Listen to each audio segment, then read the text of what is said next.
The first customer you talked today, you couldn't even get them out of the car. The next customer you ended up talking to today, you got him out of the car, and when he asked what your best price was, when you couldn't tell him what he wanted to hear, well, he burned off on you too. The next customer you talked to, you finally got him out of the car, you got him demoed, but when it came to getting them inside, you couldn't get that done either.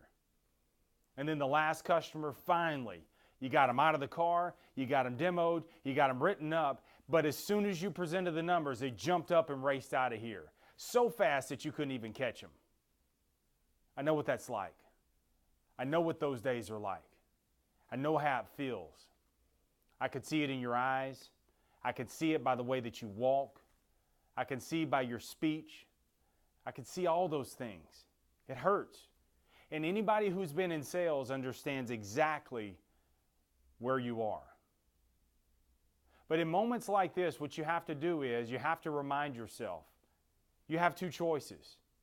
You can either let these moments define you, or you can let them design you. And there's a distinct difference.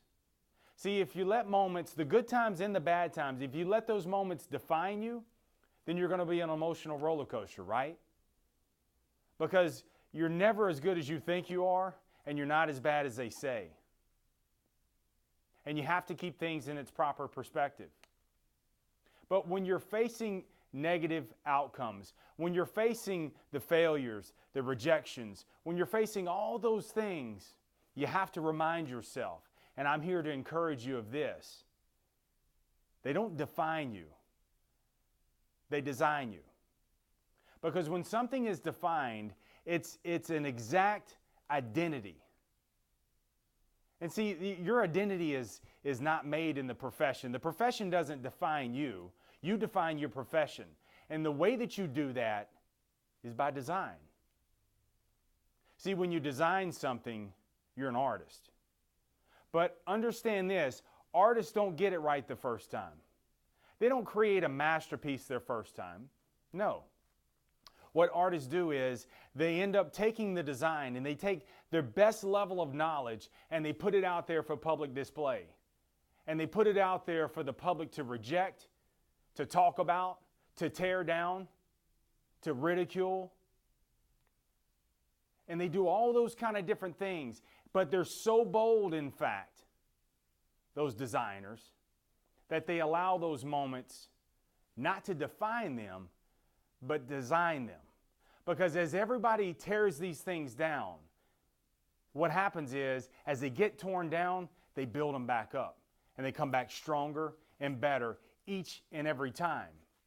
Because they know this, if they keep designing, eventually they'll create their masterpiece. So I want to encourage you of this today, is as you go out there and you face your customers, no matter what the results are, don't let them define you. Be encouraged that the good times and even the very bad times, they're by design. And if you keep designing, eventually you'll have your masterpiece. Anybody got anything? Let's go to work.